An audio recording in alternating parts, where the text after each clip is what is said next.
Here is a full breakdown of how to do a beard fade. First of all, with a 1.5, I'm just going with the grain, smoothing over the top. And as I come to the bulk of hair, I am flicking out. This part is very important. I drop down to the open one and do exactly the same thing. This part is the most important part in doing a beard fade, which is flattening the top to get it down to a flat number 1 and making sure that we are kind of going with the natural blend that's already there. When we flatten the top, then fade out the top as you would fade out any number 1, but keep it at the top. Do not touch the bulk of hair. So I've done the number 1 going against the grain, and now I've dropped down to the open blade. And each time that I drop down a gauge, I go closer to the top of the beard. Now we enter into the shape up. I do the back of the beard first of all. Many people miss this part here and it always looks unfinished. Then we do the top line.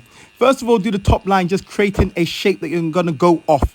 It doesn't have to be super sharp right now. We just want to create something that we can go back on and improve. So focus on the shape you're doing and where you kind of want the line to be. Clean off all the excess hair above it because we don't need that.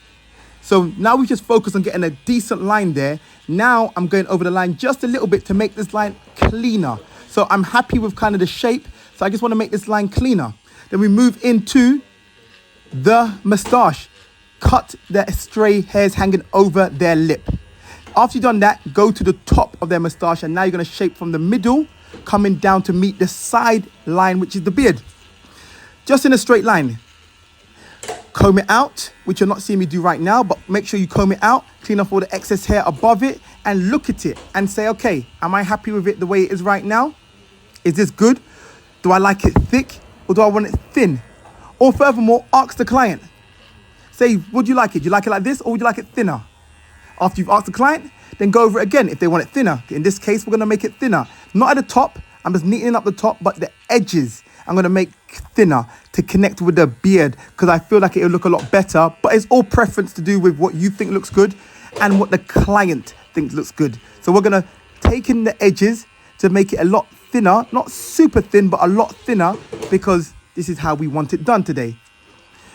Go over the edges again, just making it clean. Basically, when you keep scraping the edges, you make the lines cleaner. And that's the importance of doing it. Move to the neck. I'm going to pull down with one finger, stretching his skin, and then put the blade flat on his neck and shave. This way, it will get you the best shave and the most comfortable shave for the client. If you do not stretch the skin out, it becomes ripply. And it starts catching the client's skin. It becomes very uncomfortable. So when you stretch that skin and lightly with your trimmers, go over the hair, you'll see it's a comfortable shave. Look at his face. He's in no pain, no agony, no discomfort at all. And on top of that, he's getting a super clean shave. When we've done all that, now we go into refining and making this fade a lot better. So at the top, I want to bring this fade, you could say harsher. So I'm going to bring this to skin.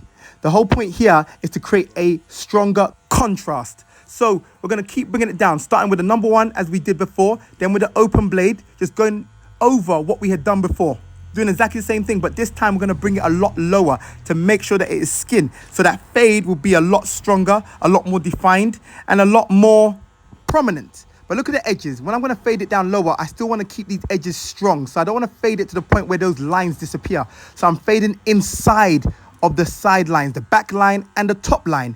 So we're going to get a stronger fade, but still keep the lines clean, strong and prominent.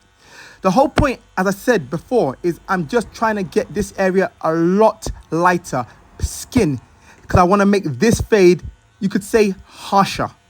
The fade before was cool and it's a good fade. It's a smooth fade. But depending on what you want and the client want and what the client prefers on that day, because with my client here, we change the fade all the time. Sometimes it's lower, sometimes it's higher, sometimes it's more skin, sometimes it's less skin. It just depends on how he's feeling. Because he's got so much beard, it's just kind of like we can do different things at different times. This part here is so important that many people miss, which is skimming the dead hairs, the loose hairs on the edge of someone's beard. I am just skimming it, and I'm also not only skimming it, I'm creating a shape. So we're skimming the loose hairs, but at the same time, I'm shaping his beard to the shape that I feel is suited to him. Make sure you always consult your customers so they know what's going on and they can say yes and they can say no. So I'm skimming the edges and shaping it up at the same time. If you don't do this part here, then what you'll find is you can have a clean fade, a sharp shape up, but for some reason their beard still looks undone. And that's because you just haven't skimmed the edges and you haven't made his beard just look cleaner and neater. Also, if they've got split ends and all these things there, it's best to do this because it'll help the beard look more healthy, be more healthy, and grow a lot better than splitting down to the roots of his hair at the base. So make sure you're doing this small thing, because these are the things that make a massive difference and enhance someone's beard fade and overall beard look. I'm just going over the beard again, not the beard, the fade again, just the top, because I just want to bring it to skin even more, because we want to skin it out totally. So can you see the difference where the top line does not exist anymore?